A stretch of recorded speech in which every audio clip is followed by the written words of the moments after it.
Assalamualaikum warahmatullahi wabarakatuh. Selamat pagi semuanya. Waalaikumsalam Pagi. warahmatullahi wabarakatuh. Waalaikumsalam Selamat pagi warahmatullahi semuanya. wabarakatuh. Pagi. Gimana nih kabarnya? Baik-baik aja kan? Alhamdulillah. Alhamdulillah. Alhamdulillah. Baik, baik, Tip. Sebelum kita memulai presentasi ini, alangkah baiknya kita memperkenalkan diri terlebih dahulu. Perkenalkan, nama saya Debilisi Syanturi, NIM 2460350. Dan di sini saya sebagai moderator. Kemudian teman saya, Perkenalkan saya Afan Farizuddin dengan NIM 2460309. Perkenalkan nama saya Jessica Sidian dengan NIM 2460397. Perkenalkan nama saya Muhammad Afa dengan NIM 2460434. Perkenalkan, nama saya Puji Nur Anggraini dengan NIM 2460481.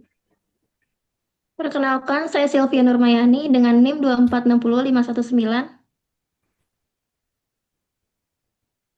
oke, setelah kami perkenalan, di sini kami akan mempresentasikan tentang judul jurnal yang kami ambil, yaitu tentang penentuan ketidakpastian pengukuran kadar kafein pada biji kakao atau Terbroma Kakao L menggunakan spektro UV vis. Jurnal CIS Trends JT Volume 1 Nomor 2 Desember 2017. Devita Wijianti dan Trokul Wuda. Sebelum masuk, saya ingin memperkenalkan terlebih dahulu spektro UV vis. Spektro UV vis adalah alat yang digunakan untuk menganalisis senyawa kimia berdasarkan interaksi cahaya ultraviolet atau UV yang panjang gelombangnya 200 sampai 400 nanometer dan cahaya tampak yaitu visible yang panjang gelombangnya 400 sampai 700 nanometer dengan sampel. Prinsipnya adalah mengukur absorbansi cahaya oleh molekul pada panjang gelombang tertentu sesuai hukum Beer-Lambert. Dan ada tujuan utamanya, yaitu adalah yang pertama, menentukan konsentrasi suatu zat dalam larutan, yang kedua, mengidentifikasi keberadaan senyawa tertentu, yang ketiga, mengkaji interaksi molekul dengan cahaya. Adapun spesifik alat, yang pertama yaitu prinsip kerja, mengukur absorbansi kafein berdasarkan interaksi cahaya UV dengan molekul sampel. Yang kedua, komponen utama, yaitu lampu UV atau deuterium. Yang kedua, monokromator. Yang ketiga, kuvet dan detektor. Yang, yang ketiga, yaitu adalah kelebihan metode. Analisis cepat, sederhana, ekonomis, dan sensitif dibanding metode KCKT atau HPLC yang lebih mahal dan kompleks. Dilanjutkan untuk teman saya. Selanjutnya di sini terdapat komponen dan sekaligus menjelaskan cara kerja dari si alat UV vis tersebut.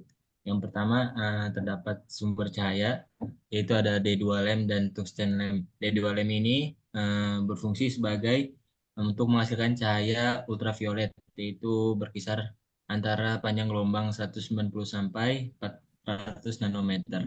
Lalu dari tungsten lem ini menghasilkan cahaya visible, yaitu yang berkisar 400 sampai 700 nanometer.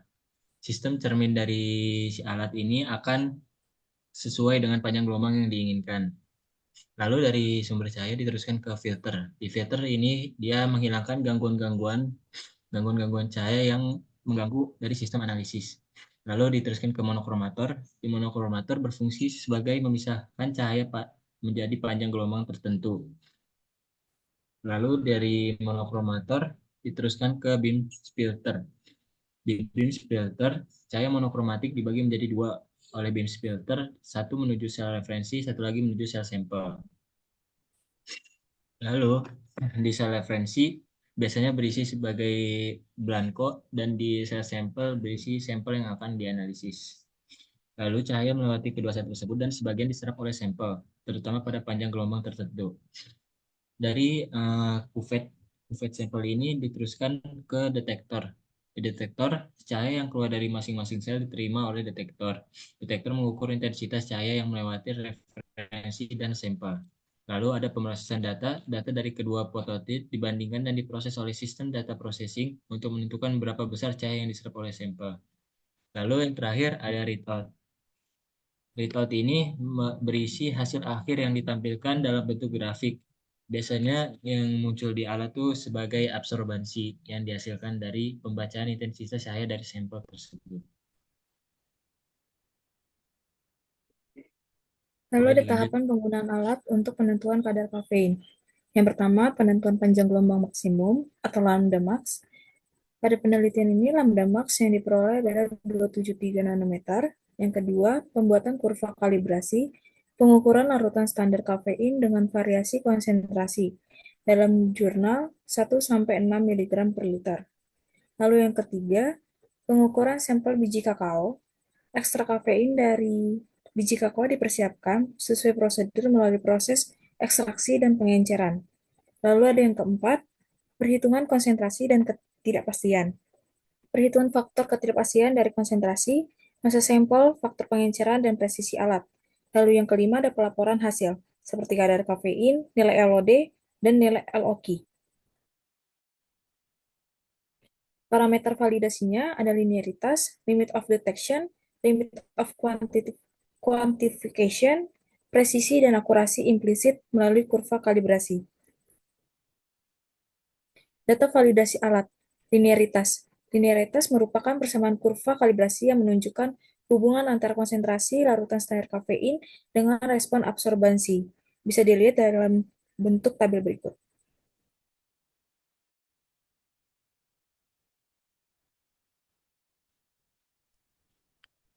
Oke, selanjutnya ada limit of detection atau LOD.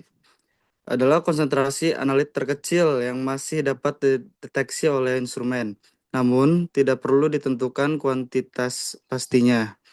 Pada penelitian ini, nilai LOD sebesar 0,52 ppm, menunjukkan kemampuan metode mendeteksi kadar kafein sangat rendah. Yang ketiga ada limit of quantification atau LOQ. Adalah kadar analit terendah yang dapat diukur dengan presisi dan akurasi sesuai prosedur. Nilai LOQ sebesar 1,73 ppm membuktikan bahwa metode spektrofotometri UV vis ini memiliki sensitivitas yang baik untuk analis kuantitatif kafein.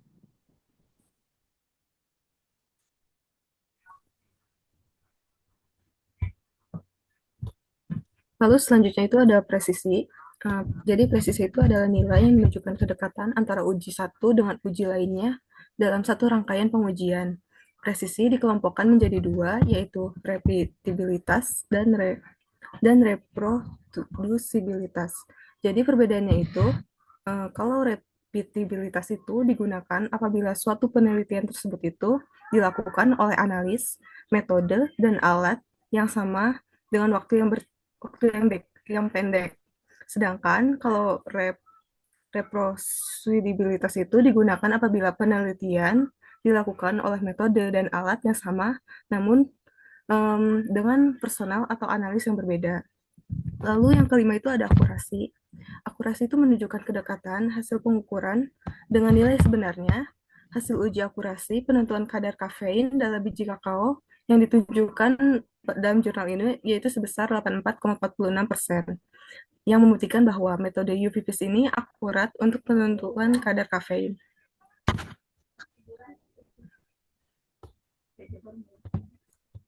Di sini diambil data hasil presisi sama akurasi yang dari jurnal itu menunjukkan bahwa hasil uji presisi penentuan kadar kafein dalam biji kakao yaitu sebesar 3,05%. Sedangkan akurasi itu kadar kafein dalam biji kakaonya itu sebesar 84,46%.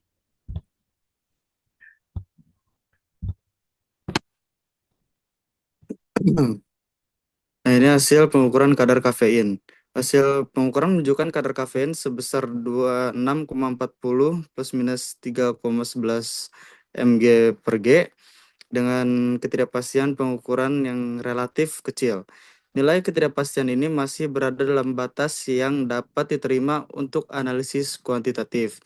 Linearitas metode yang tinggi nilai R-nya adalah 0,9996 serta nilai LOD 0,52 ppm dan LOQ 1,73 ppm yang rendah mendukung validitas hasil.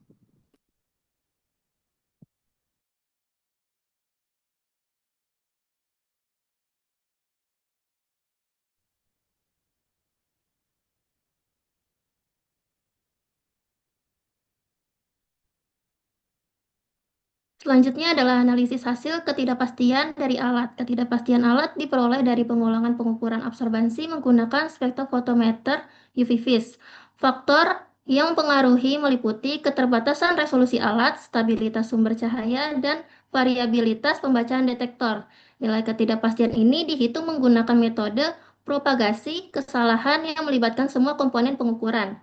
Hasil penelitian menunjukkan ketidakpastian alat sebesar kurang lebih 3,11 mg per gram, yang termaksud rendah. Hal ini menandakan bahwa alat memiliki presisi yang baik dan dapat diandalkan untuk analisis kuantitatif kadar kafein, sehingga valid digunakan sebagai metode analisis rutin.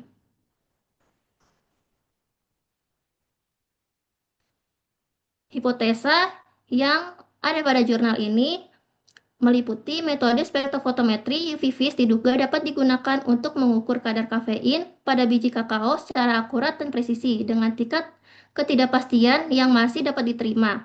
Validasi metode menunjukkan linearitas yang sangat baik dengan nilai R kuadrat sebesar 0,996 sesuai dengan prinsip hukum Beer-Lambert. Nilai LOD sebesar 0,52 ppm dan LOQ sebesar 1,73 ppm menunjukkan bahwa metode ini memiliki sensitivitas yang memadai. Ketidakpastian pengukuran sebesar kurang lebih 3,11 mg per gram mendukung keandalan metode sehingga spektrofotometri UV-Vis layak digunakan sebagai metode analisis rutin untuk penentuan kadar kafein pada sampel biji kakao. Secara keseluruhan, jurnal ini memberikan bukti bahwa metode spektrofotometri UV-Vis dapat digunakan secara efektif untuk analisa kadar kafein dalam biji kakao. Validasi metode melalui parameter analitis utama menunjukkan bahwa metode ini cukup akurat, presisi, linear, dan sensitif. Penelitian ini dapat menjadi acuan dalam pengembangan metode analisis secara sederhana namun handal untuk pengujian kualitas produk pangan berbasis kakao di bidang industri maupun laboratorium.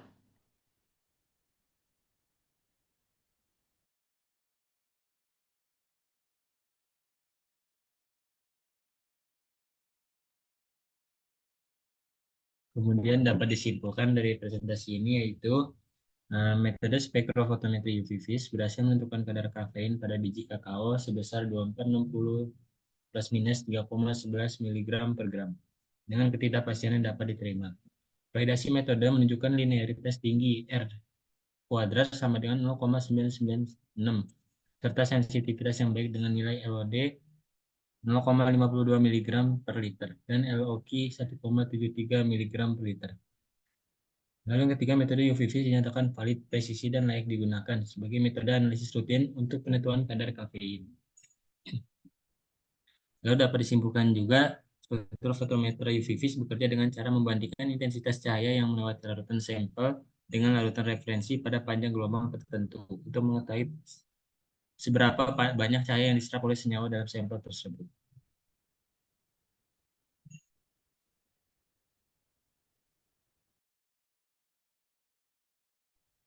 Baiklah, presentasi telah selesai kita laksanakan dengan lancar. Terima kasih atas perhatian dan partisipasi dari semua pihak. Semoga ilmu yang diperoleh hari ini dapat menambah wawasan dan pengetahuan kita bersama. Saya sebagai moderator pamit undur diri. Sampai jumpa di kesempatan selanjutnya. Bye-bye. Oke, terima kasih guys. End meeting dulu.